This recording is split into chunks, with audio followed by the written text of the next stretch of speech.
서울의 가을밤은 유난히 차가웠다. 잔잔한 비가 내려 거리는 촉촉하게 젖어 있었고 차가운 공기는 한층 더 도시의 고독을 짙게 만들었다. 한지우는 검은색 세단을 조용히 몰며 여의도의 번화가를 지나고 있었다. 불과 몇 시간 전 그는 대규모 자선 모금 행사에서 연설을 마치고 사람들의 박수갈채를 받았다. 그러나 환한 조명과 화려한 미소 뒤에는 아무도 모르는 깊은 외로움이 숨어 있었다. 지우는 차 안에서 깊은 한숨을 내쉬었다. 어릴 때부터 성공만을 향해 달려온 삶이었다. 가족 대신 일, 친구 대신 계약서가 있었다. 거대한 재벌 그룹의 후계자, 지금은 스스로 일군 투자회사의 대표. 남들이 보기엔 모든 것을 가졌지만 정작 그의 곁엔 진심으로 그를 아껴주는 이가 없었다. 비가 점점 굵어지기 시작했다. 지우는 라디오를 끄고 빗소리에 귀를 기울였다. 이 고요한 시간, 차를 직접 몰며 머릿속을 정리하는 것이 그의 오랜 습관이었다. 하지만 그날 밤은 달랐다. 한적한 도로에 접어든 순간 백미러에 비친 두 대의 오토바이가 그의 뒤를 바짝 쫓아오기 시작했다. 처음에는 별 생각 없이 지나쳤다. 그러나 이내 오토바이들이 양쪽으로부터 그의 차를 가로막았다. 지우는 브레이크를 밟으며 상황을 파악하려 했지만 이미 늦었다. 오토바이에서 내린 두 남자는 헬멧을 벗지 않은 채 차창을 두드리며 돈과 귀중품을 요구했다. 지우는 차 문을 잠그고 침착하게 대응하려 했지만 한 남자가 곧바로 차창을 깨트렸다. 깨진 유리 조각이 튀면서 그의 팔을 긁었다. 심장이 미친 듯이 뛰었다. 아무리 부자라 해도 이런 상황에서는 아무 소용이 없었다. 도망칠 수도 도움을 요청할 수도 없었다. 거리는 텅 비어 있었고 지나가는 차량도 없었다. 당장 돈 내놔. 시계도 풀어. 험악한 목소리가 귓가를 때렸다. 지우는 최대한 차분하게 대화를 시도했지만 남자들은 듣지 않았다. 그들은 그가 누군지, 얼마나 유명한지를 몰랐다. 오직 눈앞의 돈과 기금속만이 그들의 목표였다. 한 남자가 그의 문을 억지로 열고 지훈을 끌어냈다. 차가운 도로 위로 넘어지며 그는 팔꿈치를 심하게 다쳤다. 순간 칼날이 목에 닿았다. 지훈은 식은땀이 흘렀고 숨쉬기가 힘들어졌다. 이렇게 끝나는 건가? 그 생각이 스치려던 찰나 멀리서 누군가의 외침이 들려왔다. 멈춰요. 경찰 불렀어요. 다급한 목소리와 함께 허름한 슬리퍼를 신은 한 여성이 달려오고 있었다. 그녀는 낡은 비닐 우산 하나를 들고 있었다. 강도들은 순간 당황했지만 그녀를 위협하기 위해 칼을 휘둘렀다. 그러나 여성은 물러서지 않았다. 오히려 손에 든 비닐 우산으로 그들의 주의를 끌었다. 근처에 있던 몇몇 사람들이 휴대폰을 꺼내 들고 영상을 찍기 시작했다. 상황이 커지는 것을 두려워한 강도들은 결국 지훈의 지갑과 손목시계만 낚아채어 오토바이에 올라타 도망쳤다. 거리에 다시 고요함이 찾아왔다. 빗속에 쓰러진 지훈은 몸을 제대로 가누지 못한 채 떨고 있었다. 여성은 지체 없이 다가와 그를 부축했다. 괜찮으세요? 그녀의 목소리는 떨렸지만 단단했다. 지훈은 무언가 말하려 했지만 목이 꽉 막힌 듯한 기분이었다. 그녀는 조심스럽게 그의 팔을 자신의 어깨에 얹고 비를 뚫고 걸었다. 그녀는 근처 골목에 세워둔 조그만 포장마차로 그를 이끌었다. 낡은 천막 및 플라스틱 테이블과 의자가 몇 개 놓여 있었다. 비에 젖지 않도록 급히 비닐 커튼을 내리고 따뜻한 생강차를 건넸다. 마시세요. 몸이 풀릴 거예요. 지훈은 떨리는 손으로 컵을 받아들고 조심스레 한 모금 마셨다. 따뜻한 차가 목을 타고 내려가면서 겨우 숨을 고를 수 있었다. 그제야 그는 눈앞의 여성을 제대로 볼 수 있었다. 30대 초반쯤 되어 보이는 그녀는 낡은 점퍼에 청바지를 입고 있었고 신발은 물에 젖어 축축했다. 하지만 그 눈빛만은 누구보다도 선명하고 따뜻했다. 이름이? 지훈이 힘겹게 물었다. 서은아입니다. 그녀는 작게 웃으며 대답했다. 여긴 제 가게예요. 뭐, 가게라고 부르기도 민망하지만요. 지훈은 고개를 끄덕였다. 이 가난하고 작은 공간이 지금 이 순간 세상에서 가장 안전한 곳처럼 느껴졌다. 은하는 그의 상처를 살피며 수건으로 조심스럽게 닦아주었다. 깊게 베이진 않았네요. 그래도 병원에 가야 해요. 저희 가게 근처에 작은 의원이 있어요. 제가 오토바이 태워드릴게요. 지우는 순간 당황했다. 그는 평생 오토바이를 타본 적이 없었다. 특히 낯선 여성의 뒷자리에 올라타는 건 더더욱. 그러나 지금은 거절할 여력이 없었다. 비는 여전히 내리고 있었다. 천막 위로 떨어지는 빗방울 소리가 어둠 속에 퍼졌다. 은하는 조심스럽게 말없이 헬멧을 건넸다. 지우는 잠시 망설이다가 헬멧을 받아쓰고 은하가 이끄는 대로 움직였다. 그녀는 작은 스쿠터를 몰고 골목길을 빠져나갔다. 비바람을 가르며 두 사람은 이름 모를 작은 의원으로 향했다. 지우는 은하의 젖은 머리카락이 자신의 얼굴을 스치는 것을 느꼈다. 낯설지만 어딘지 모르게 따뜻한 감각이었다. 그리고 그 순간 한지우는 알았다. 오늘 이 밤이 그의 인생을 영원히 바꿔놓을 것임을. 좁고 낡은 의원 대기실은 습기 찬 공기로 가득했다. 형광등은 미약하게 깜빡였고 창문 밖에서는 여전히 부슬부슬 빗방울이 떨어졌다. 서은아는 조심스럽게 한지훈을 의자에 앉히고 간호사를 불렀다. 이쪽 분이 길에서 강도를 만나 다쳤어요. 빨리 봐주세요. 간호사는 놀란 얼굴로 지훈의 상태를 살폈다. 피가 흥건하진 않았지만 유리 조각에 긁힌 팔과 무릎, 그리고 충격으로 인한 멍이 선명했다. 응급처치가 시작되었고 은하는 그의 옆에서 묵묵히 손수건으로 지훈의 이마에 맺힌 땀을 닦아주었다. 조금만 참으세요. 금방 끝날 거예요. 지훈은 고개를 끄덕였다. 그의 눈에는 고마움과 당혹스러움이 교차하고 있었다. 평생 누군가의 보호를 받아본 적 없는 그였기에 이렇게 낯선 이의 따뜻한 손길은 낯설면서도 위안이 되었다. 치료를 마친 후 간호사는 계산서를 들고 왔다. 지훈은 지갑을 찾으려다 기억해냈다. 모든 소지품이 강도들에게 빼앗겼다는 것을. 순간 얼굴이 붉어졌다. 죄송합니다. 지금은 현금도 카드도 없네요. 지훈이 어색하게 웃자 은하가 재빠르게 대답했다. 제가 대신 낼게요. 나중에 갚으셔도 돼요. 지훈은 놀란 눈으로 그녀를 바라보았다. 자신은 수조 원의 자산을 가진 사람이었지만 지금 이 순간 가장 가난한 사람에게 빚을 지게 된 셈이었다. 정말 감사합니다. 반드시 보답할게요. 천천히요. 몸이 먼저예요. 은하는 그렇게 말하며 지훈을 다시 자신의 포장마차로 데려갔다. 비는 여전히 내리고 있었고 도로 위에는 택시 한 대도 보이지 않았다. 은하는 포장마차 앞에 놓인 플라스틱 의자에 지훈을 앉히고 따뜻한 생강차를 한 잔 더 내왔다. 몸 좀 괜찮으세요? 네, 덕분에요. 지훈은 컵을 두 손으로 감싸주고 조심스럽게 마셨다. 쓴맛과 달콤함이 동시에 느껴지는 이 생강차는 호텔 라운지에서 마시던 고급 커피보다 훨씬 따뜻하게 느껴졌다. 은하는 포장마차 한쪽에 설치된 가스레인지로 가서 작은 냄비에 물을 올렸다. 지훈은 그녀의 뒷모습을 조용히 바라보았다. 얇은 점퍼 안으로 드러나는 그녀의 어깨는 작고 연약해 보였지만 그 움직임은 분명하고 단단했다. 잠시 후 은하가 다시 돌아와 지훈 옆에 앉았다. 오늘 같은 날씨엔 손님도 별로 없어요. 아까 그 강도들, 요즘 이 동네에 자주 나타난대요. 그런데 왜 저를 도와주셨나요? 지훈은 진심 어린 목소리로 물었다. 돈을 바라지도 않고 위험을 무릅쓰고 그를 구해준 이 여인에게 그는 깊은 호기심과 경외심을 느끼고 있었다. 은하는 미소 지었다. 그냥요. 사람이 다치고 있는데 모른 척할 수 없었어요. 저도 딸이 하나 있는데 만약 제 딸이 길에 쓰러져 있다면 누군가 도와주길 바랄 것 같아서요.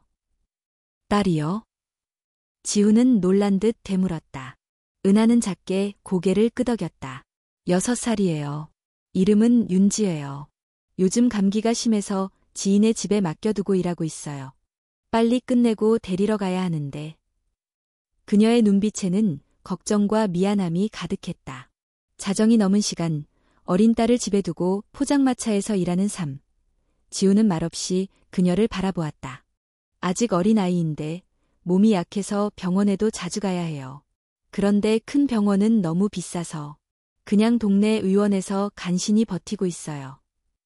은하의 말은 담담했지만 그 속에는 짙은 절망이 묻어 있었다. 지우는 잠시 망설이다가 말했다. 혹시 괜찮으면 제가 아는 좋은 병원 소개해 드릴까요? 은하는 놀란 듯 지훈을 바라보았다. 하지만 곧 고개를 저었다. 괜찮아요. 부담스러워요. 지금은 그냥 이렇게 살아가는 게 제 몫이니까요. 지훈은 아무 말도 하지 않았다. 그는 이 여인이 지닌 강인함과 자존심을 존중하고 싶었다. 비가 잠시 소강 상태에 들어갔다. 은하는 포장마차의 천막을 정리하고 가스를 끄기 시작했다. 그리고 조심스럽게 지훈을 바라보며 말했다. 오늘은 여기서 그만해야겠어요. 제가 택시 불러드릴게요. 괜찮습니다. 조금만 걸어가면 될 것 같아요. 지훈은 일어나려 했지만 몸이 아직 무거웠다. 은하는 망설이다가 작은 스쿠터를 끌고 왔다. 혹시 괜찮으면 제가 데려다 드릴게요. 멀지 않은 곳이면. 지훈은 잠시 망설였지만 이 여인에 대한 이상한 신뢰가 생기고 있었다. 그는 고개를 끄덕였다. 부탁드려요. 은하는 헬멧을 씌워주고 자신도 헬멧을 썼다. 그리고 조심스럽게 스쿠터에 올라탔다. 지훈은 그녀 뒤에 앉으며 스스로도 믿을 수 없을 만큼 마음이 편안해지는 것을 느꼈다.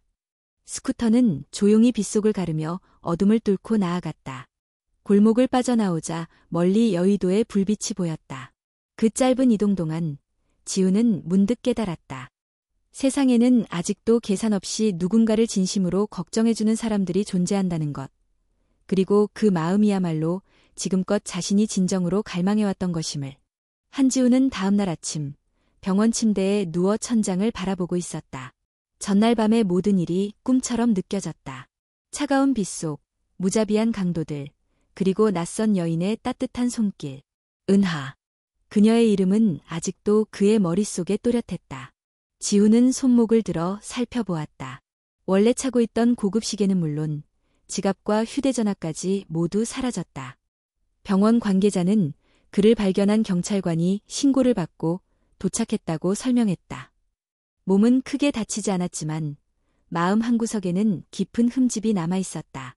그는 돈과 권력으로 무엇이든 해결할 수 있다고 믿어왔지만 정작 생명이 위협받는 순간 그를 지켜준 것은 한낱거리의 작은 포장마차를 지키는 한 여성이었다.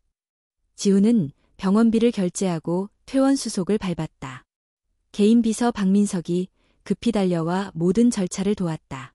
사장님, 경찰이 범인들에 대한 수사를 시작했습니다. CCTV를 확보했다고 합니다. 그건 알아서 처리해. 지금 더 중요한 일이 있어. 지훈은 단호한 목소리로 말했다. 민석은 놀란 눈으로 그를 바라보았다. 더 중요한 일이라니요? 나를 구해준 여성을 찾아야 해. 이름은 서은아야. 민석은 잠시 당황했지만 곧 메모를 꺼내들었다. 서은아 씨요. 어제 밤 그 상황에서 도와주신 분이군요. 그래. 그녀를 찾아. 가능한 한 빨리. 민석은 고개를 끄덕이고 바로 움직였다. 지훈은 창밖을 바라보았다. 오늘도 여전히 빗방울이 흩날리고 있었다.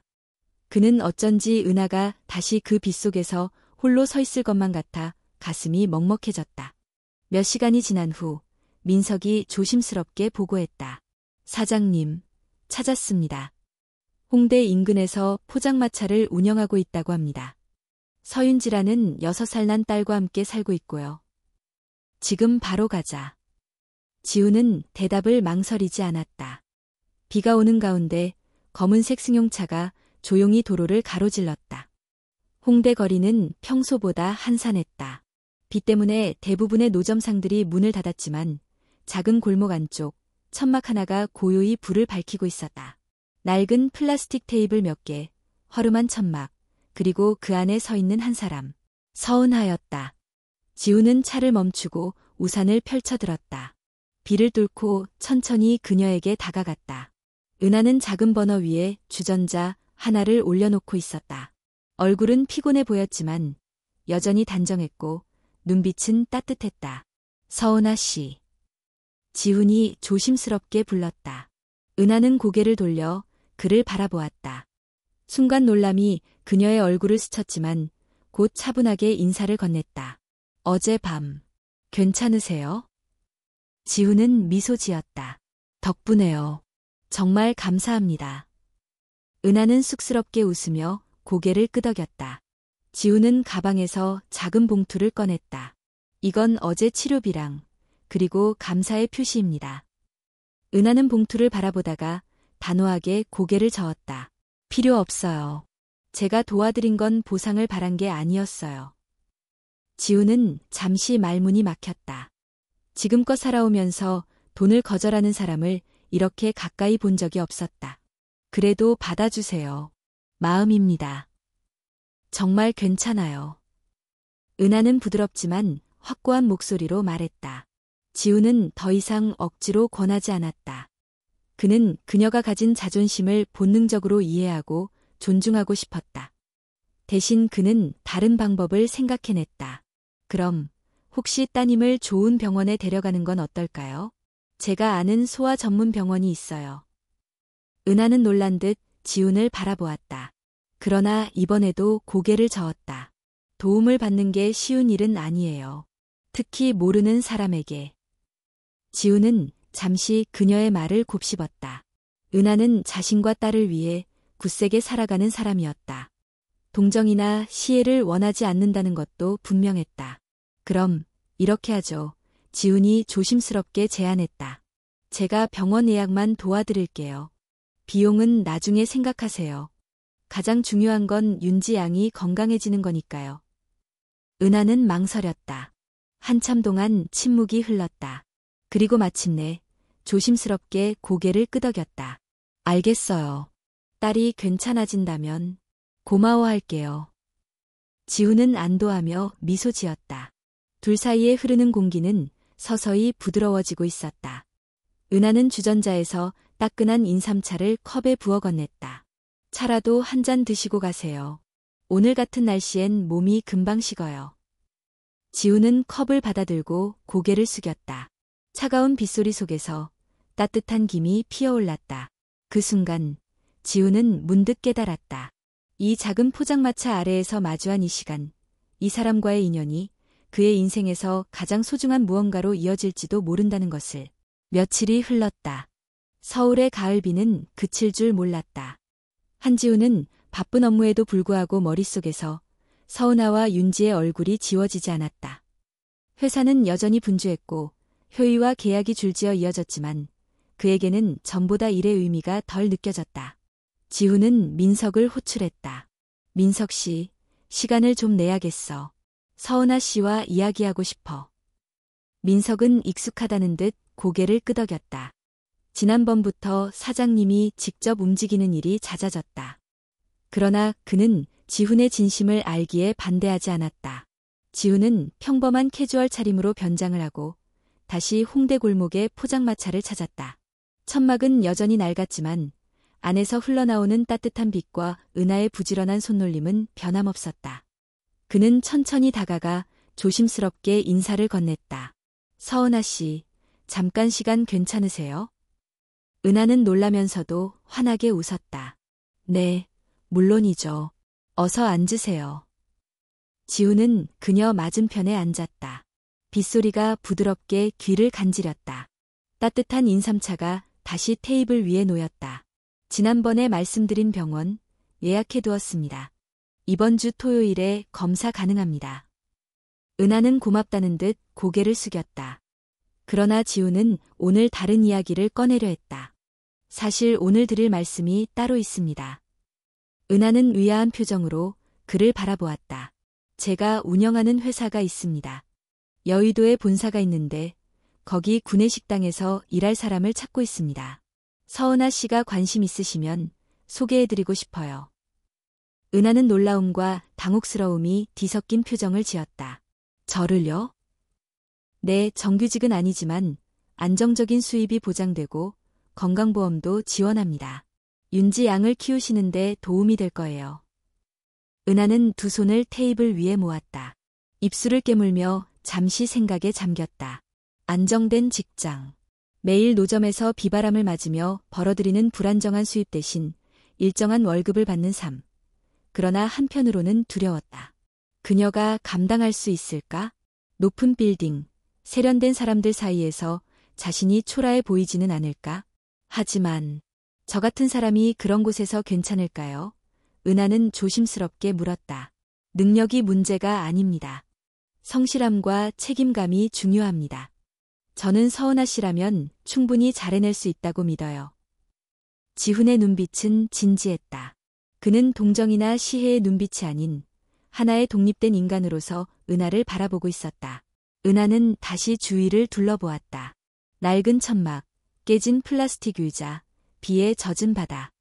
6살 윤지를 위해 더 나은 미래를 만들어야 한다는 생각이 들었다. 기회를 주셔서 감사합니다. 생각해 볼게요. 하루만 시간을 주세요. 지훈은 고개를 끄덕이며 미소 지었다. 물론입니다. 천천히 결정하세요. 어떤 선택을 하든 존중할게요. 그날 밤, 은하는 포장마차를 정리하면서 깊은 생각에 잠겼다. 윤지가 열이 나서 새벽마다 깨우던 기억, 병원비를 걱정하며 잠 못 이루던 밤들이 떠올랐다. 그녀는 더 이상 아이에게 이런 고생을 물려주고 싶지 않았다. 다음 날 아침, 은하는 윤지를 지인의 집에 맡긴 후 조심스럽게 지훈에게 전화를 걸었다. 기회를 주신다면 해보고 싶어요. 지훈은 밝게 대답했다. 잘 결정하셨어요. 내일 오전에 인사팀에 오시면 됩니다. 민석 씨가 안내해 드릴 거예요. 은하는 심장이 두근거렸다. 새로운 세상으로 한 발 내딛는 것 같았다. 두렵고 떨리지만 희망이 조금씩 마음속에 피어나고 있었다. 다음 날, 은하는 단정한 복장으로 여의도에 위치한 대형 빌딩을 찾았다. 높은 유리 건물 앞에 서자 본능적으로 움츠러들었다. 그러나 그녀는 스스로를 다잡았다. 윤지를 위해서야. 민석은 친절하게 그녀를 맞이했다. 그는 은하를 구내식당 책임자에게 소개했다. 책임자는 처음에는 의심스런 눈길을 보냈지만 은하의 정직하고 성실한 태도를 보고는 미소를 지었다. 힘든 일이 많을 겁니다. 그래도 포기하지 않고 열심히 하면 금방 익숙해질 거예요. 은하는 고개를 깊이 숙였다. 네, 최선을 다하겠습니다. 첫날 업무는 생각보다 훨씬 고됐다. 수백 명의 직원을 위한 식사를 준비하고 식판을 나르고 식당을 청소하는 일은 체력적으로 버거웠다. 손은 금세 거칠어졌고 발은 퉁퉁 부었다. 하지만 은하는 한 번도 불평하지 않았다. 늦은 밤, 피곤해 절어 집으로 돌아와도 윤지의 얼굴을 보면 다시 힘이 솟았다. 며칠 후, 우연히 지훈이 구내식당에 들렀다. 민석과 함께 식사를 하러 온 것이다. 지훈은 식판을 들고 음식을 받고 있는 은하를 발견했다. 서로의 눈이 잠시 마주쳤다. 은하는 놀라 당황했지만 곧 고개를 숙이며 미소를 지었다. 지훈은 조용히 그녀에게 고개를 끄덕였다.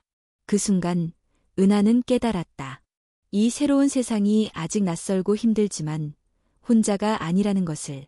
그리고 어쩌면 그녀의 인생은 이제 막 다시 시작된 것인지도 모른다는 것을. 서은하는 어느새 구내식당 일에 익숙해지고 있었다. 매일 새벽 일찍 일어나 재료를 정리하고 점심시간에는 수백 명의 직원들에게 식사를 제공했다. 몸은 여전히 고됐지만 일에는 점차 자신감이 붙었다. 동료 직원들도 그녀의 성실성과 친절함에 마음을 열기 시작했다. 그러나 평화는 오래가지 않았다. 어느 날 회사 내부 커뮤니티에 한 장의 사진이 올라왔다. 사진 속에는 여의도 사옥의 구내식당에서 일하는 은하와 식판을 들고 미소 짓는 한지훈의 모습이 담겨 있었다. 두 사람 사이에 특별한 분위기가 흐른다는 듯한 짧은 글귀가 함께 덧붙여졌다. 한지훈 사장이 구내식당 직원에게 특별한 관심. 처음에는 대수롭지 않게 지나쳤다. 하지만 곧이어 소문은 걷잡을 수 없이 퍼졌다. 들었어? 사장님이 식당 아주머니랑 뭔가 있는 거래. 에이, 설마. 그래도 평범한 직원인데. 그러니까 더 흥미롭지. 저렇게 이쁘장하고 젊은 사람이 구내식당에 있을 리가 없잖아. 혹시 뒷배경 있는 거 아냐? 은하는 복도에서 스치는 수군거림을 들으며 움찔했다. 몇몇 동료들은 그녀를 대놓고 피하거나 의미심장한 미소를 짓기도 했다. 은하는 고개를 숙이고 묵묵히 일했다. 그러나 마음 한편에서는 불안이 싹트기 시작했다. 자신이 여기 있는 이유는 오직 딸 윤지를 위해서였다. 누군가의 동정이나 연주를 타기 위해서가 아니었다. 며칠 후 민석이 은하를 조심스럽게 불렀다. 서은아 씨, 잠깐 괜찮으세요? 그녀는 긴장된 얼굴로 고개를 끄덕였다. 사장님께서 오늘 구내식당에 오실 예정입니다. 혹시라도 불편하시면 말씀하세요. 은하는 손을 꼭 쥐었다. 괜찮습니다. 저는 그냥 제 일을 할 뿐이니까요. 민석은 그녀를 안타깝게 바라보다가 조용히 말했다. 소문은 금방 사라지지 않을 겁니다. 하지만 서은아 씨가 흔들리지 않고 계속 진심으로 일한다면 결국 사람들은 진실을 알게 될 거예요. 은하는 고맙게 미소 지었지만 마음속 깊은 곳에서는 알 수 없는 두려움이 번지고 있었다. 그날 점심, 한지우는 평소와 다름없이 구내식당을 찾았다. 그는 특별히 은하를 의식하지 않는 듯 자연스럽게 식사를 하고 민석과 조용히 대화를 나누었다. 그러나 식당 안의 공기는 미묘하게 얼어붙어 있었다. 은하는 그를 피해 움직이려 했지만 결국 마주쳤다. 지우는 부드럽게 고개를 끄덕였고 은하는 가볍게 인사를 했다. 아무 일도 없던 것처럼. 하지만 그녀는 여러 시선이 자신을 향하고 있다는 것을 뼈저리게 느꼈다. 점심시간이 끝난 후 은하는 창고 구석에 숨어 조용히 눈물을 삼켰다. 억울함과 분노, 그리고 무엇보다 윤지에게 부끄럽지 않은 엄마가 되고 싶다는 마음이 뒤섞였다. 나는 잘못한 게 없어. 은하는 스스로를 다독였다. 하지만 소문은 점점 더 심각해졌다. 심지어 외부 언론에까지 익명의 제보가 들어갔다는 이야기가 돌기 시작했다. 한지훈, 평범한 구내식당 여직원과 스캔들. 헤드라인이 장식된 인터넷 기사 캡처가 메신저를 통해 퍼졌다. 회사는 발칵 뒤집혔다. 경영진 일부는 이 문제를 심각하게 받아들였다. 사장이라는 위치에 있는 사람이 하위 직원과 불필요한 오해를 사는 행동을 했다는 이유로 지훈에게 경고를 보내려 했다. 지훈은 그 소식을 듣고도 담담했다. 대신 민석을 불러 말했다.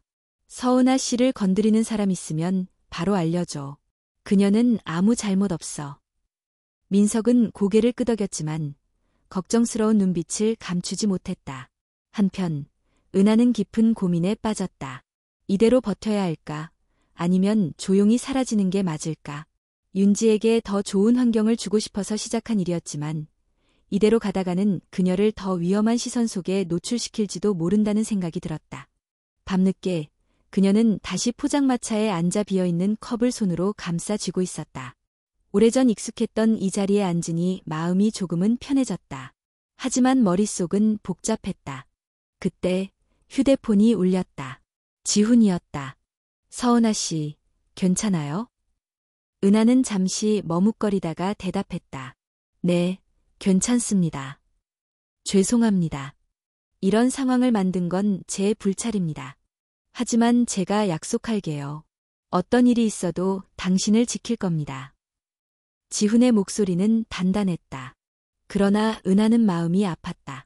그가 무리하게 그녀를 지키려 한다면 오히려 더 큰 피해를 입을 수 있다. 사장님, 잠시만 시간을 주세요. 생각을 정리해야 할 것 같아요. 지훈은 잠시 침묵했다가 부드럽게 답했다. 알겠어요. 하지만 무슨 결정을 하든 당신 뜻을 존중할게요. 전화를 끊은 후 은하는 오래도록 가만히 앉아 있었다. 빗방울이 천막을 두드리는 소리가 귓가를 맴돌았다. 이 싸움은 결코 쉽지 않을 것이다. 하지만 그녀는 이미 마음속으로 하나의 결심을 하고 있었다. 다음 날 은하는 민석을 통해 사직서를 제출했다. 서은아 씨, 정말 이대로 괜찮겠어요? 민석이 안타까운 표정으로 물었다. 은하는 조용히 고개를 끄덕였다. 제가 없으면 소문도 사라질 거예요. 그리고 저는 제 아이에게 떳떳한 엄마이고 싶어요. 그녀는 마지막으로 구내식당을 둘러보았다. 함께 일했던 동료들, 웃으며 식사하던 사람들, 그리고 잠시나마 꿈꿨던 안정된 삶. 모든 것이 가슴에 아프게 남았다. 하지만 서은아는 똑바로 앞을 바라보며 걸어나갔다.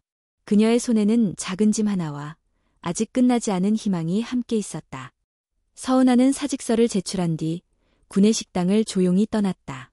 누구에게도 작별 인사를 건네지 않았다. 그렇게 하는 것이 모두를 위해 나을 것 같았다. 그녀는 마지막까지 자신이 여기에 있었는지를 잊지 않으려 했다. 그저 딸 윤지를 위해 더 나은 삶을 꿈꾸며 노력했을 뿐이었다. 포장마차로 돌아온 은하는 다시금 낡은 천막을 펼치고 가스버너를 켰다. 습기찬 밤 공기와 함께 익숙한 삶이 그녀를 맞이했다. 사람들은 여전히 바쁘게 지나갔고 골목길은 변함없이 소란스러웠다. 하지만 은하의 마음은 조용했다. 마치 큰 폭풍이 지나간 후의 정막처럼. 며칠이 지났다. 언론의 관심은 다른 사건으로 옮겨갔고 회사 안에서도 그녀에 대한 소문은 서서히 잊혀져 갔다. 한지훈 역시 은하의 결정을 존중했다. 그는 직접 연락을 하진 않았지만 민석을 통해 은하와 윤지의 안부를 꾸준히 확인했다. 은하는 다시 포장마차 일을 하면서 하루하루를 버텨갔다. 비가 오나 눈이 오나 그녀는 매일 같은 자리에서 손님을 맞았다. 윤지는 여전히 지인의 집에 맡겨져 있었고 은하는 일 끝나고 늦은 밤에야 아이를 데리러 갔다. 어느 날 비가 거세게 쏟아지는 밤이었다. 은하는 젖은 포장마차 천막을 정리하다가 오래된 버너에 발이 걸려 넘어졌다. 무릎이 까지고 손바닥에는 깊은 상처가 났다. 하지만 그녀는 아픈 기색도 없이 다시 일어섰다. 비를 피할 새도 없이 손님이 오기를 기다렸다. 그러나 그날은 손님이 거의 없었다. 빗소리만이 골목길을 가득 채웠다. 은하는 지쳐 천막 안에 웅크려 앉았다. 손바닥에서 흘러나오는 피를 조심스레 닦으며 생각했다.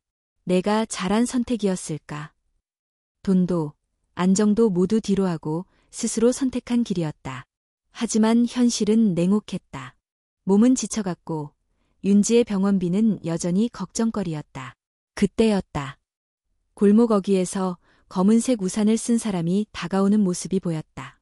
가까이 다가오자 그 사람이 한지훈임을 알아볼 수 있었다. 은하는 놀라 얼어붙었다. 지훈은 천천히 다가와 우산을 은하의 머리 위로 내밀었다. 비에 젖어 떨고 있는 은하를 바라보며 조용히 물었다. 괜찮습니까? 은하는 고개를 끄덕였다. 하지만 말 대신 가볍게 몸을 떨었다. 왜 연락을 피했나요?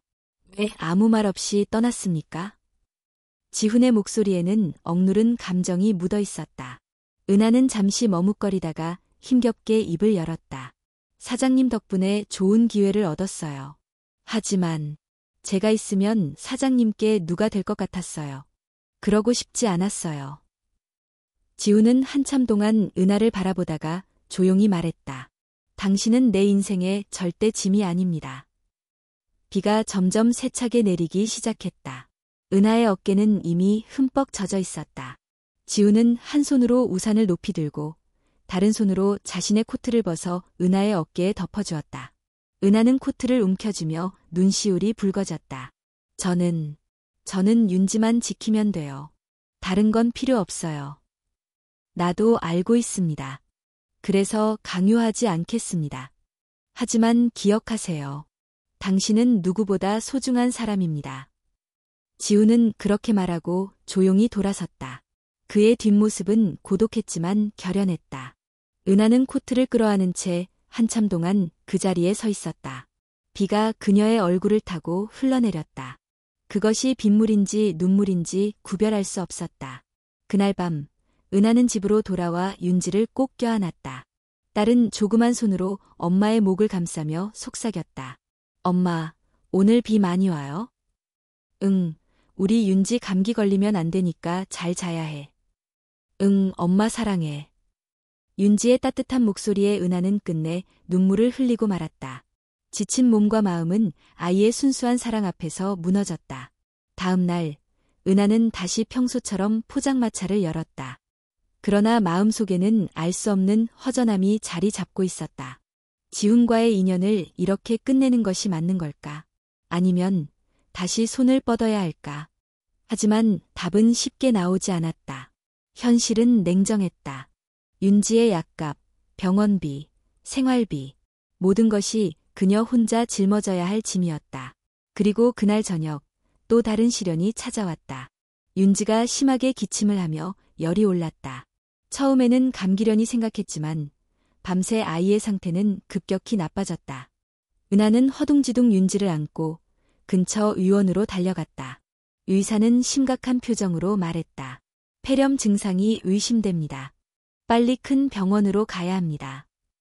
하지만 은하에게는 병원비를 감당할 여유가 없었다. 지난달 포장마차 수입으로 간신히 월세를 냈을 뿐이었다. 의사는 다급히 물었다. 어머니, 바로 응급 이송할까요? 은하는 하얗게 질린 얼굴로 아이를 꼭 안았다. 그녀는 두려웠다. 윤지를 잃을까봐. 그리고 그 순간 은하는 깨달았다. 이제는 자존심도 체면도 모두 버려야 할 때가 왔다는 것을. 자신의 모든 것을 버려서라도 딸을 살려야 했다. 서은하는 응급실로 들어가며 손에 꼭 안은 윤지를 내려놓지 않았다. 아이는 고열에 시달리며 숨을 헐떡였다. 의사들은 분주하게 움직였고 은하는 망연자실한 채 병원 복도에 서 있었다. 보호자분, 서윤지 환자 보호자 맞으시죠? 은하는 정신을 차리고 고개를 끄덕였다. 아이 상태가 위중합니다. 폐렴이 악화됐고 산소 포화도가 급격히 떨어지고 있어요.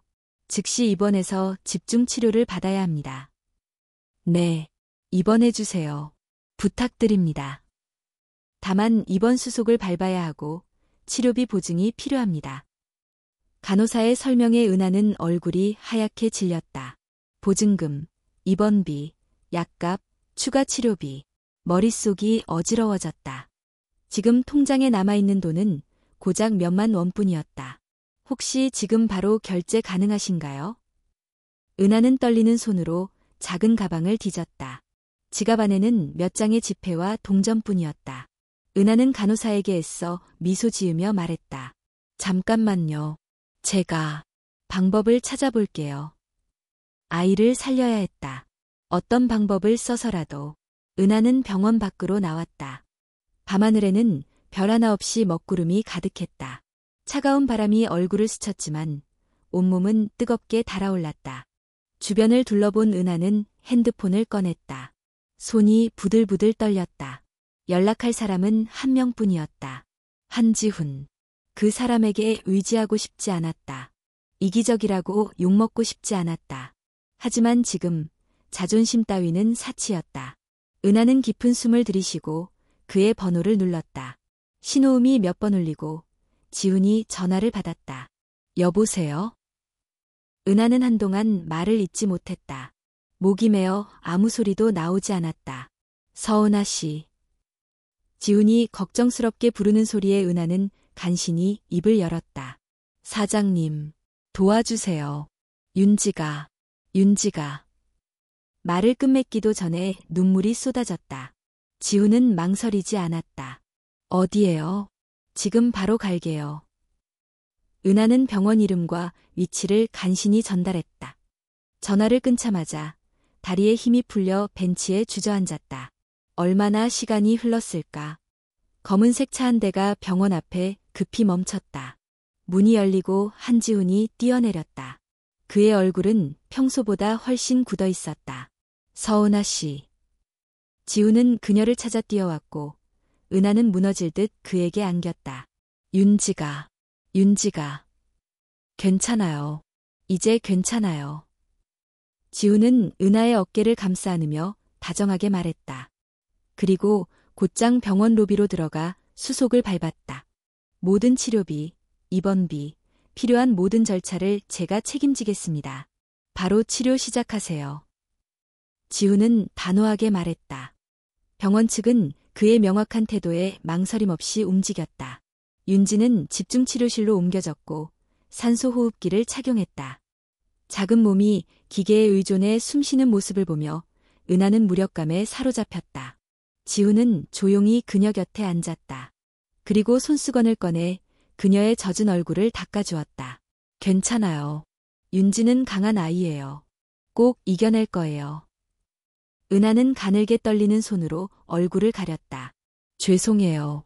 이렇게 다시 찾아와서 민폐만 끼치고. 민폐라니요. 지우는 단호하게 말했다. 당신은 내게 민폐가 아니라 소중한 사람입니다. 은하는 그 말에 다시 눈물을 쏟았다. 처음으로 누군가가 계산이나 조건 없이 자신을 소중히 여긴다고 말해준 순간이었다. 지우는 이어서 말했다. 나는 당신이 강한 사람이라는 걸 압니다.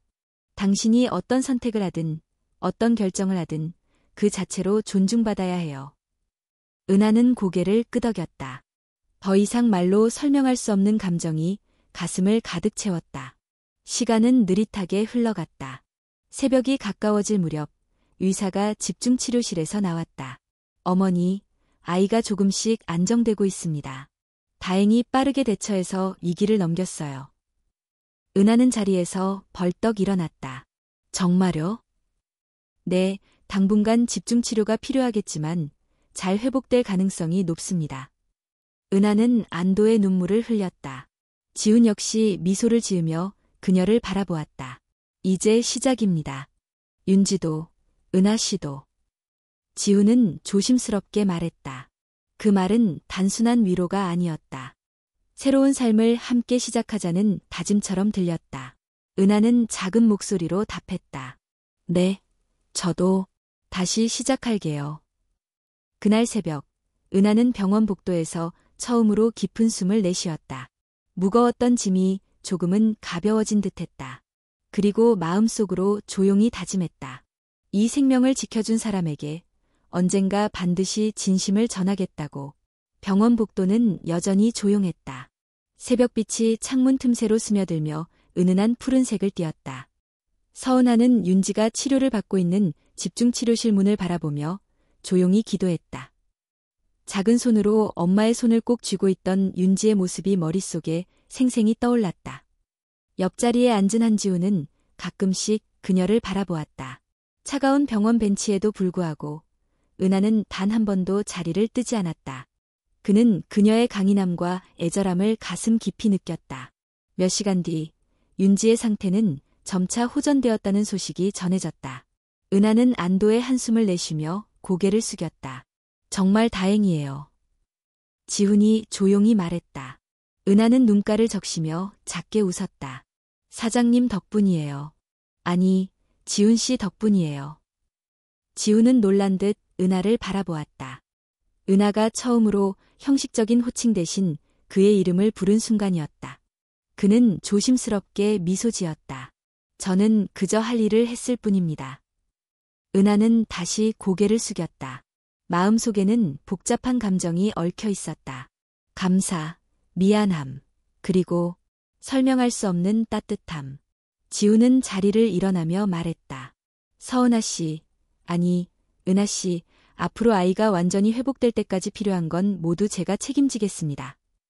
은하는 재빨리 고개를 저었다. 그럴 수 없어요. 이미 너무 많은 걸 받았어요. 이건 대가를 바라서 하는 게 아닙니다.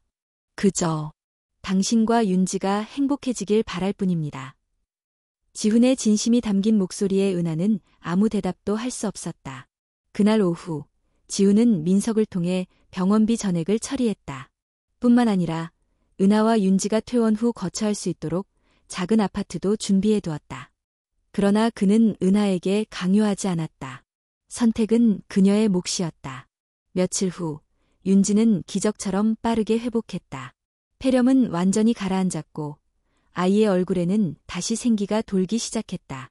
은하는 아이의 손을 잡고 병원 복도를 걸으며 말했다. 윤지야, 정말 고생 많았어. 우리 이제 다시 시작하자. 윤지는 환하게 웃으며 대답했다. 엄마, 나 건강해졌어. 나중에 커서 엄마 도와줄게. 은하는 아이를 꼭 안았다. 이 작은 생명이 살아있다는 것만으로도 세상 무엇과도 바꿀 수 없는 행복이었다. 퇴원하는 날, 병원 로비에는 지훈이 기다리고 있었다. 깔끔한 정장을 입은 그는 여전히 부드러운 미소를 지니고 있었다. 축하합니다. 윤지양, 정말 씩씩하네요. 지훈은 아이에게 작은 인형 선물을 건넸다. 윤지는 수줍게 고개를 끄덕이며 인형을 꼭 껴안았다. 감사합니다, 삼촌. 윤지의 말에 지훈은 놀라면서도 웃음을 터뜨렸다. 삼촌이라고 불러줘서 고마워. 은하는 조심스럽게 물었다. 지훈 씨, 아파트 이야기 들었어요. 그런데 너무 부담스러워요. 지훈은 고개를 저었다. 부담 갖지 마세요. 계약은 제 이름으로 되어 있고 당신은 단순히 거주하는 것뿐입니다. 월세도 없습니다. 하지만 당신과 윤지가 안정적으로 지낼 수 있어야 진짜 시작할 수 있습니다. 은하는 한참 동안 말없이 서 있었다. 그의 눈빛은 진심이었다. 더 이상 의심할 필요가 없었다. 알겠어요. 윤지를 위해서라면. 지훈은 안도하는 듯 고개를 끄덕였다. 그날 은하와 윤지는 새 보금자리로 이사했다. 비록 크지 않은 아파트였지만 깨끗하고 아늑했다. 아이를 위한 작은 책상, 부드러운 침구, 따뜻한 햇살이 드는 거실. 모든 것이 꿈 같았다. 처음으로 은하는 윤지와 함께 저녁 식탁에 앉아 편안하게 밥을 먹었다. 창밖에서는 가을바람이 부드럽게 불었다. 엄마, 여기 좋아요. 우리 여기서 오래 살자. 윤지의 말에 은하는 눈시울이 붉어졌다. 그래, 우리 윤지가 행복하다면 엄마도 행복해. 그날 밤, 은하는 조용히 창가에 섰다. 서울의 야경이 반짝이고 있었다. 그 불빛 속에서 그녀는 이제 더 이상 혼자가 아니라는 사실을 느꼈다. 다음 날, 지훈은 은하를 찾아왔다. 은하 씨, 한 가지 제안이 있습니다. 은하는 고개를 갸웃했다. 어떤 제안이요? 서윤지 장학기금 설립을 생각하고 있습니다. 경제적 이유로 치료를 받지 못하거나 공부를 포기하는 아이들을 위해서요. 은하는 놀란 눈으로 지훈을 바라보았다. 그런 걸 왜? 당신과 윤지를 보고 깨달았어요. 세상에는 도움을 필요로 하는 사람들이 많다는 걸. 지훈의 말에 은하는 말없이 고개를 끄덕였다. 그의 진심이 가슴 깊숙이 전해졌다. 혹시 시간이 괜찮으면 기금 설립 과정에 함께 참여해 줄 수 있을까요? 조언이라도. 은하는 생각지도 못한 부탁에 당황했지만 이내 미소 지었다. 저 같은 사람이 도움이 될까요? 당신 같은 사람이야말로 필요한 사람입니다. 지훈은 단호하게 말했다. 은하는 천천히 손을 내밀었다. 잘 부탁드려요, 지훈 씨. 지훈은 그녀의 손을 조심스럽게 잡았다. 서로의 따뜻한 온기가 손끝을 통해 전해졌다. 그 순간 은하는 깨달았다. 그들의 인연은 단순한 은혜나 빚이 아니라 함께 만들어갈 새로운 삶의 시작이었다. 서은하의 삶은 서서히 안정되어 갔다. 작은 아파트에서 윤지와 함께 지내는 매일은 조용하고 따뜻했다. 윤지는 날마다 건강을 되찾아가며 밝게 웃었고 은하는 그런 딸을 바라보는 것만으로도 행복했다. 한지우는 기금 설립을 위한 준비에 본격적으로 나섰다. 하늘재단이라는 이름으로 경제적 어려움에 처한 어린이들을 지원하는 기금을 창설하기로 했다. 그리고 그 과정에 은하를 적극적으로 참여시켰다. 은하는 처음에는 주저했다. 고작 포장마차를 운영했던 자신이 무슨 도움을 줄 수 있을까 싶었다. 하지만 지우는 그녀에게 힘을 주었다. 은하 씨가 직접 경험한 고통과 현실이야말로 이 재단이 진짜 필요한 이유를 가장 잘 설명할 수 있습니다. 은하는 조심스럽게 아이디어를 제시하기 시작했다. 병원비 지원뿐만 아니라 예방 차원의 건강검진 프로그램, 정기적인 상담 서비스도 필요하다는 것을 제안했다. 지우는 그녀의 모든 제안을 진지하게 듣고 반영했다. 재단은 빠르게 구체적인 틀을 갖추어 갔다.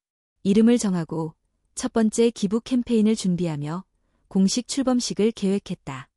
그 과정 속에서 지훈과 은하는 자연스럽게 더 많은 시간을 함께 보내게 되었다. 두 사람은 일 이야기뿐만 아니라 서로의 과거와 꿈에 대해서도 나누었다. 어느 날 저녁, 재단 회의를 마친 뒤 두 사람은 함께 한강공원에 들렀다. 가을바람이 살짝 차가웠지만 하늘은 맑았다. 은하는 강가 난간에 기대어 서 있었다. 서울의 야경이 반짝이는 강물 위에 그림처럼 펼쳐져 있었다. 가끔은 이렇게 멈춰서 하늘을 바라보는 게 필요하더라고요. 지훈이 옆에서 말했다. 맞아요. 저도 항상 바쁘게만 살다가 이렇게 멈추는 법을 잊었었어요. 은하가 부드럽게 웃으며 답했다. 지훈은 은하를 바라보았다. 거칠고 힘들었던 삶 속에서도 꿋꿋이 살아온 그녀의 모습은 그에게 깊은 인상을 남겼다. 은하 씨는 참 강한 사람이에요. 은하는 고개를 저으며 웃었다. 강한 척할 뿐이에요. 무너지지 않기 위해서. 그래도 존경스러워요. 그리고 고맙습니다. 제가 뭐려? 당신 덕분에 저도 많은 걸 배웠습니다. 사람의 소중함, 진심의 가치 같은 것들. 은하는 대답 대신 조용히 하늘을 올려다보았다. 별빛은 희미했지만 분명히 존재하고 있었다. 그날 이후 은하는 점점 지훈에 대한 감정이 달라지고 있다는 걸 느꼈다. 단순한 감사나 존경 이상의 감정이었다. 하지만 그녀는 두려웠다. 과거의 상처가 다시 반복될까봐, 또 누군가에게 짐이 될까봐. 지훈 역시 은하를 향한 마음이 점점 깊어졌다. 그녀의 순수함과 강인함, 그리고 윤지를 향한 한없는 사랑이 그를 매료시켰다. 하지만 그도 망설였다. 자신이 가진 모든 것, 돈과 지위가 오히려 은하에게 짐이 될까봐 두려웠다. 그녀가 또다시 세상의 시선에 상처 입는 걸 원하지 않았다. 시간은 그렇게 흘렀다. 재단의 출범식이 다가왔다. 많은 사람들이 초청되었고 언론의 관심도 집중되었다. 출범식 당일 은하는 간결하지만 정성스럽게 고른 원피스를 입었다. 머리는 자연스럽게 묶었고 가볍게 화장했다. 그녀는 여전히 수수했지만 그 모습 자체로 아름다웠다. 지훈은 은하를 보자 미소 지었다. 오늘 정말 멋지십니다. 은하는 얼굴을 붉히며 고개를 숙였다. 출범식은 성공적이었다. 지훈은 재단 설립 취지를 설명하며 모든 어린이들이 경제적 이유로 꿈을 포기하지 않기를 바란다고 힘주어 말했다. 행사가 끝난 뒤 은하는 조용히 무대 뒤편에서 지훈을 기다렸다. 지훈이 다가와 말했다. 오늘 정말 수고 많으셨습니다. 지훈 씨야말로요. 정말 멋졌어요. 서로를 바라보는 눈빛에는 알 수 없는 떨림이 스며 있었다. 그 순간 지훈은 결심했다. 은하 씨, 잠깐 시간 괜찮으세요? 은하는 고개를 끄덕였다. 지훈은 그녀를 이끌어 행사장 밖 한적한 공원 벤치로 향했다. 달빛이 잔잔히 내리쬐는 곳, 두 사람은 마주 앉았다. 지훈은 한참을 망설이다가 조용히 말했다. 저는 더 이상 감정을 숨기고 싶지 않습니다. 은하는 놀란 듯 그를 바라보았다. 처음엔 당신이 나를 부담스러워할까봐 두려웠습니다. 내 위치가 당신을 힘들게 할까봐 걱정했습니다. 하지만 이제는 알 것 같습니다. 진심은 어떤 장애물도 넘을 수 있다는 걸. 은하는 아무 말도 하지 못했다. 심장이 세차게 뛰었다. 지훈은 은하의 손을 조심스럽게 잡았다. 은하 씨, 저와 함께 걸어주실래요? 은하는 눈물이 고인 눈으로 지훈을 바라보았다. 그리고 조용히 고개를 끄덕였다. 네, 함께 걸어요. 그 순간 가을밤의 바람은 더없이 부드럽게 불었다. 두 사람은 그렇게 손을 잡고 천천히 서울의 밤을 걸었다. 서로의 온기를 느끼며 아직 보지 못한 미래를 향해. 서은하와 한지훈은 조심스럽게 그러나 확고하게 서로의 삶 속으로 들어가기 시작했다. 둘 사이에는 과거의 아픔도 사회적 차이도 존재했지만 그것보다 더 큰 것은 서로에 대한 진심이었다. 시간이 흐르면서 윤지도 지훈에게 자연스럽게 마음을 열었다. 처음에는 어색해하던 윤지가 이제는 삼촌이라고 부르며 팔을 벌리고 달려드는 모습을 볼 때마다 지훈은 가슴 깊이 따뜻함을 느꼈다. 은하는 여전히 소박한 삶을 이어갔다. 그녀는 재단의 일에 참여하면서도 포장마차를 다시 열어 일상 속에서 사람들과 교류했다. 지훈은 그런 그녀를 존중했다. 세련되고 번화한 세계로 끌어들이려 하지 않았다. 오히려 그녀가 편안해하는 방식으로 함께 걸으려 했다. 어느 겨울 초입, 지훈은 은하와 윤지를 데리고 짧은 여행을 떠났다. 강릉의 조용한 해변이었다.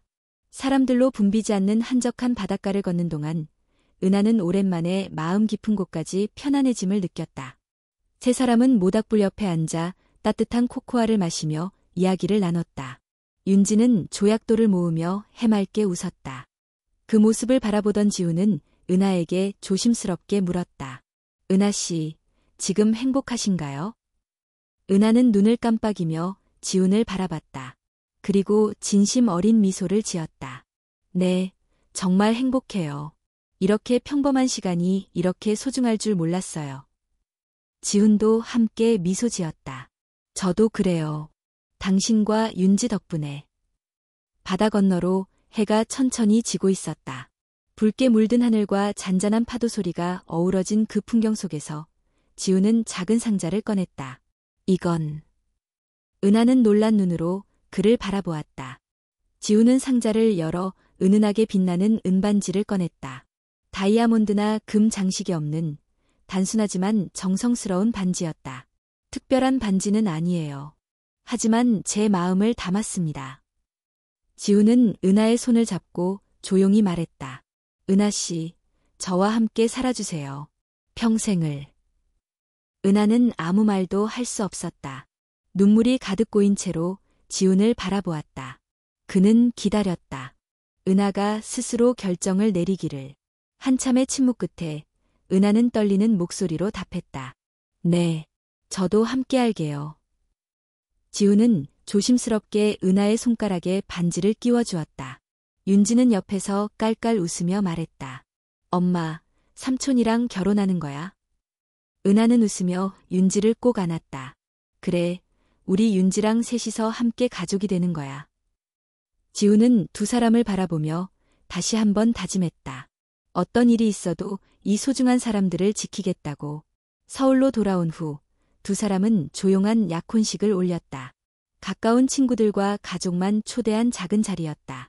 허례허식 없는 진심만 가득한 축복의 자리였다. 약혼 후에도 은하는 변함없이 포장마차를 운영했다. 지훈은 그런 그녀를 돕기 위해 가끔 포장마차를 방문했고 그럴 때마다 사람들은 놀라워했다. 어머, 저 사람 어디서 많이 본 것 같은데? 설마 한지훈 회장님. 소문은 다시 퍼졌지만 이번에는 달랐다. 은하가 어떻게 살아왔는지, 어떤 사람인지를 이미 많은 이들이 알게 되었기 때문이었다. 사람들은 두 사람의 사랑을 응원했고 윤지도 학교 친구들에게 자랑스러워하며 말했다. 우리 엄마랑 삼촌은 진짜 멋진 사람이야. 봄이 찾아오던 어느 날 정식 결혼식이 치러졌다. 은하는 흰색 드레스를 입고 조심스레 입장했다. 지훈은 그녀를 바라보며 숨을 삼켰다. 세상 어떤 보석보다 아름다운 사람이 그에게로 걸어오고 있었다. 서약을 나누는 순간 은하는 떨리는 목소리로 말했다. 당신과 함께라면 어떤 어려움도 견뎌낼 수 있을 것 같아요. 고맙습니다. 그리고 사랑합니다. 지훈 역시 눈을 붉히며 답했다. 당신과 윤지가 제게 준 삶의 의미에 감사해요. 영원히 함께할 것을 약속합니다. 식이 끝난 후 가족과 친구들이 둘러싸여 축하했다. 윤지는 작은 꽃바구니를 들고 이리저리 뛰어다녔다. 은하와 지훈은 서로를 바라보며 생각했다. 우리가 걸어온 길은 결코 쉽지 않았지만 그래서 더 소중하다. 그날 밤 세 사람은 새로 마련한 작은 집으로 향했다. 화려하지는 않지만 따뜻하고 아늑한 집이었다. 서로의 온기를 느끼며 새로운 가족은 조용히 하루를 마무리했다. 그리고 그들의 이야기는 이제 막 시작이었다. 서로를 지키며 존중하며 사랑하며 영원히 함께.